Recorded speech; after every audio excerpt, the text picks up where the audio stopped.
Good evening and welcome to the March 15th, 2016 San Bruno Planning Commission. We'd ask you at this time to turn off any cell phones or devices you have on you, and for the folks at home, you can follow along at sanbrunoca.gov. Roll call, please. Chair Biasotti. Here. Vice Chair Kayal. Present. Commissioner Chase is excused. Commissioner Johnson. Commissioner Mishra. Here. Commissioner Peterson. Here. Commissioner Samud. Here.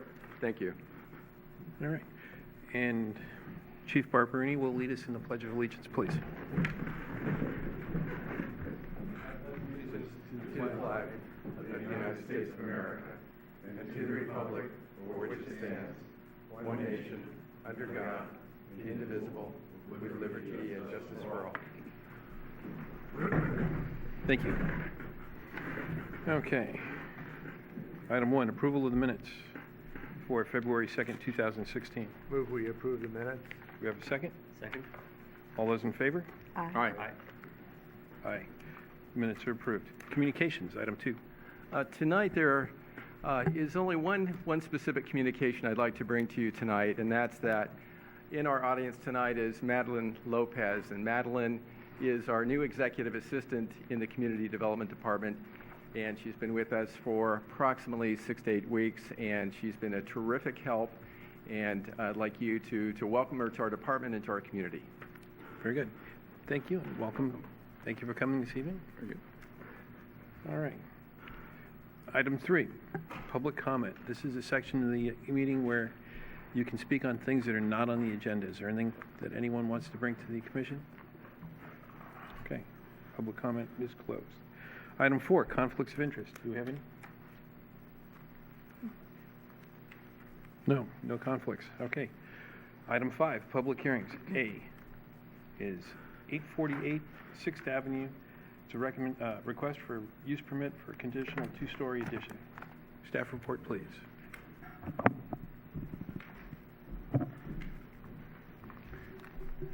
Good evening, Commissioners. Michael Smith, Planning Department staff. The subject property, 848 6th Avenue, is located in the Belle Isle Park subdivision. The subject lot measures 6,800 square feet and is currently developed with a 1-story single-family dwelling that was constructed in 1944 and has 3 bedrooms and 2 full bathrooms within 1,148 square feet of gross floor area with 1-car garage. Immediately adjacent to the subject property are single-family dwellings. The applicant is proposing to construct a 1,695 square foot 2-story addition at the rear of the building, which would extend its depth by approximately 30 feet. The addition would add 3 bedrooms, 2 full bathrooms, and 1-car garage, tandem garage space to the existing dwelling. If approved and constructed, the residence would become a 5-bedroom, 4-bathroom home with a total of 2,385 square feet of habitable area, not including the garage.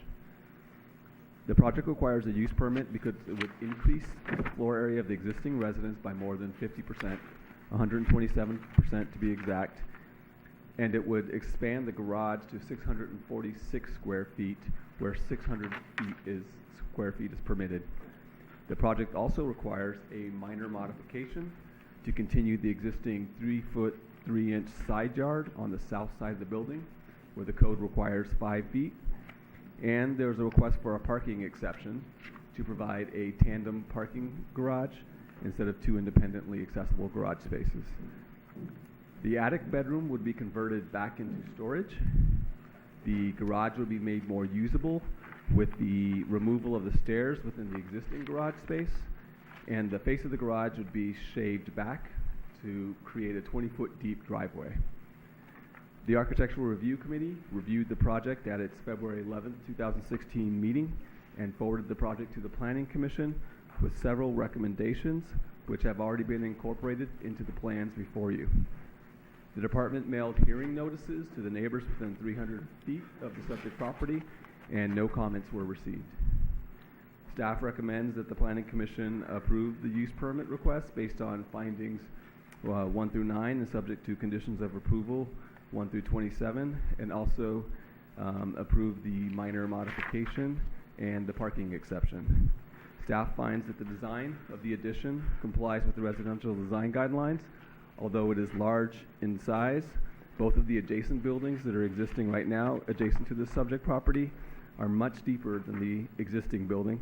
So the added building depth would be in keeping with the depths of those two buildings. Furthermore, the addition that they're proposing is located at the rear of the building, where it wouldn't be that visible. This concludes my presentation, and I'm available for any questions or comments. Thank you. Thank you, Michael.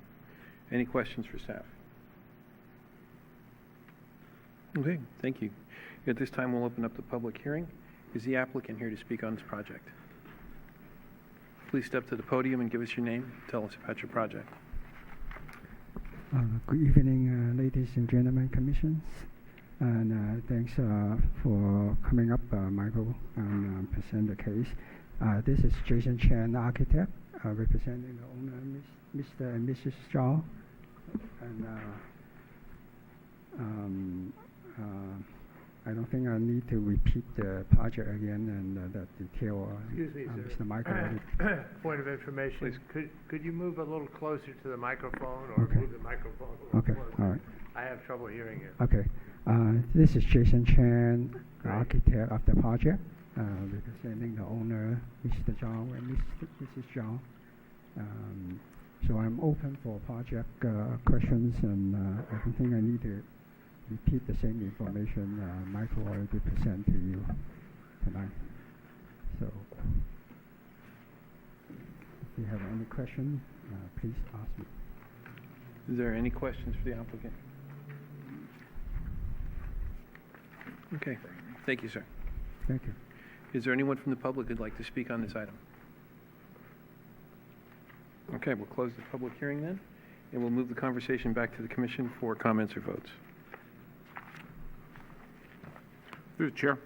Commissioners. Yeah, I'd like to make the motion that the Planning Commission approve UP 15-023, PE 16001, MM 16001, based on the findings of 1 through 9 and subject to conditions of approval 1 through 27. Do we have a second? Second. We have a motion and a second. All those in favor? All right. Aye. The motion's approved. There is a 10-day appeal period before that project can move ahead. Thank you. Good luck. Item B is 1745 Holly. It's a request for a use permit to allow an addition that would add 254 square feet of living area to a single-family residence. Michael. Again, Michael Smith, Planning Department staff. The subject property is located at 1745 Holly Avenue in the Mills Park 4 subdivision. The subject lot measures 5,000 square feet and is currently developed with a 2-story single-family dwelling that was constructed in 1949 and has 3 bedrooms and 2.5 bathrooms and approximately 1,838 square feet of living space with a 217 square foot garage. Immediately adjacent to the building are single-family dwellings. The applicant is proposing to add 254 square feet of living area to the front entryway and to the rear of the ground floor of the home. To convert the rear 37 square feet of the existing garage into habitable space for the kitchen area, and to expand the footprint of the garage by 61 square feet by enlarging it towards the street. There are no proposed changes to the upper floor of the building. The primary purpose of the addition is to enlarge the kitchen and the dining room. The project requires a use permit because it would provide 1 parking space where the code would require 2. The Architectural Review Committee reviewed this project at its January 14th, 2016 meeting and forwarded the project to the Planning Commission with several recommendations which have been incorporated into the plans before you. The most notable recommendation involved increasing the size of the interior garage parking space.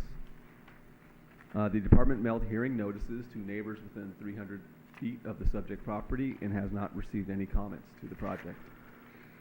Staff recommends that the Planning Commission approve use permit request based on findings 1 through 6. So that's different than the staff report. So that's, once again, findings 1 through 6. And conditions of approval 1 through 27. Staff finds that the design of the addition complies with the residential design guidelines because it would be well integrated with the existing single-family dwelling using materials that match the existing. Furthermore, the addition would not be readily visible because a majority of it is towards the rear of the building. And regarding the parking request, the addition would add common living area, not changing the number of bedrooms or bathrooms. Therefore, staff believes that the addition would not result in additional occupants, which is generally associated with the greater parking demand.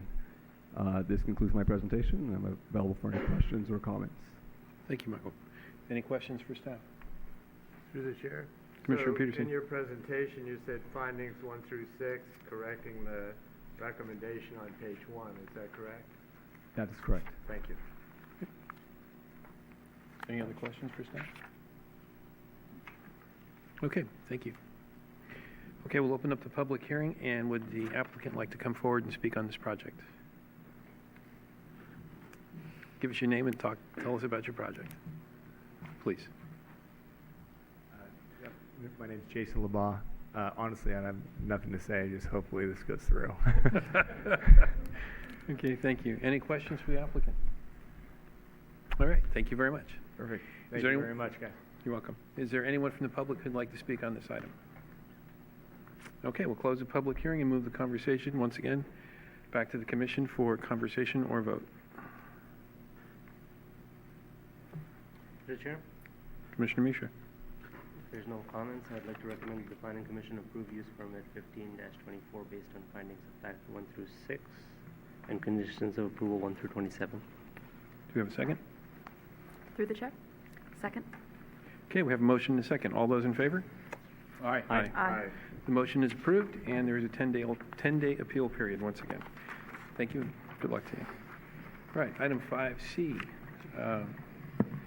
Admiral Court and Commodore Drive, the crossings. David? Chair Biasotti and Planning Commissioners, this item is before the Planning Commission tonight because the City of San Bruno has indicated its desire to consider the sale of property it owns within the crossing development near Highway 380 and El Camino Real. This property measures about 1.52 acres in area. It's currently vacant, and the site has been designated since 2001 in the Navy site and its environment-specific plan for hotel use.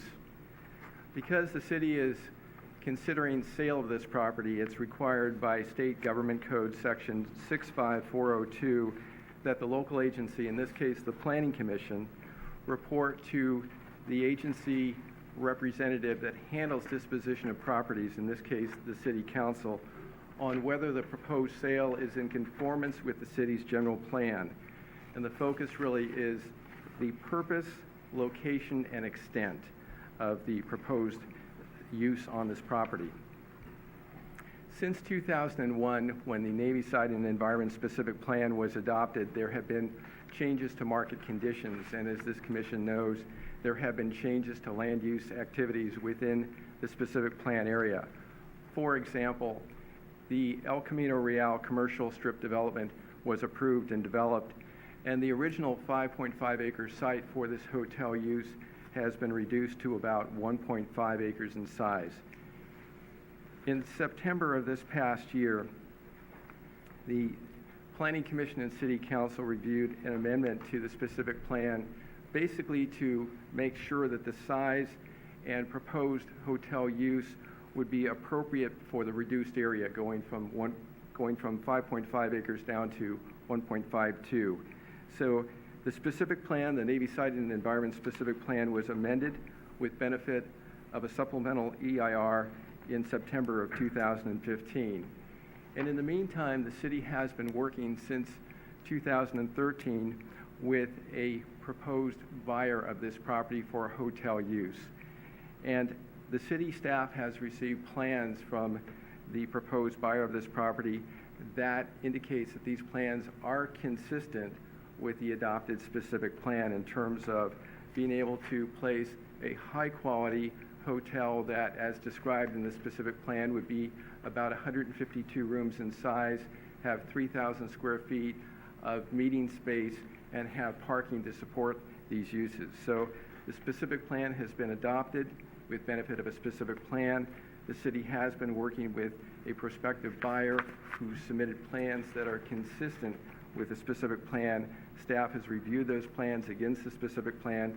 And in the staff report that's before you this evening, we've indicated our analysis, and we find that based on the fact that our general plan specifically incorporates by reference the specific plan, that the proposed sale, in our opinion, is in conformance with the adopted San Bruno general plan. Therefore, staff has prepared a resolution for your consideration this evening, and our recommendation to you is to go forward tonight, find the proposed sale of this property consistent with the city's general plan, and adopt the resolution attached to your staff report. That concludes my staff report. I'd be happy to respond to any questions. Thank you. Thank you, David. Any questions for staff? Through the chair. Commissioner Peterson? I had, for reference, a drawing of the property Yes. with the staff report. It's not a half scale, or it seems to be quarter scale, but I can see pretty much what's going on. And the one thing that I am familiar with there is I go to some of the businesses in this area that currently use parking, Yes. which will be now occupied by a hotel. Correct. And other hotels in San Bruno have the benefit of street parking for people who come to the hotel to visit a guest, for example. Yes. But there's almost no, I think there's actually no street parking, if not going to be less street parking, because Jack's can't rent that space anymore. And I wondered if there was, am I missing some parking? Is there some parking available that's like on-street parking? In terms of the project specifics, the specifics of the project will come back to the Planning Commission as you consider entitlements, and we would expect that to occur after the City Council works with the developer and executes a purchase and sale agreement. So we wouldn't expect to go into details about a specific project, until after the council negotiates and executes a purchase and sale agreement with the prospective buyer. But to respond to your question, our understanding and the understanding within the supplemental environmental impact report that was adopted for the project is that there will be a transportation demand management plan for the proposed project, and that will include a shuttle system, and we're expecting that there would be at least 2 shuttle buses that would transport people using the hotel back and forth between the airport and other locations. So when appropriate, this project will come back for specific discussion about details, and there will be, and this is required as part of the supplemental EIR, a transportation demand management plan. So at this time, what you're focusing on really is the purpose, location, and extent. It's a proposed hotel use of 152 rooms and with 3,000 square feet of meeting space. At a future date, assuming execution of the purchase and sale agreement, the specifics, including the transportation demand management plan, would come back to the Planning Commission for consideration. Thank you. You're welcome. David, I was looking at the Exhibit B, the resolution, 2016 blank. Do we have that data? Pardon me? The resolution number? for this I don't item? have the resolution number. We'll assign it at this point. Okay. Based So on we- your action. We are looking for a roll call vote on this. You would be adopting the resolution attached to your staff report, and staff would assign a number thereafter. Okay. Very good. Any more questions for staff? No. Okay. Then we'll open up the public hearing. Is the applicant here? Anyone speak on? The applicant is the city in this case. Oh, okay. Then, we're already here. We've already heard our piece. Is there anyone from the public that would like to speak on this issue? Okay. Seeing no one, then we'll move the conversation back to the commission for a vote or comment. And this will be a roll call vote.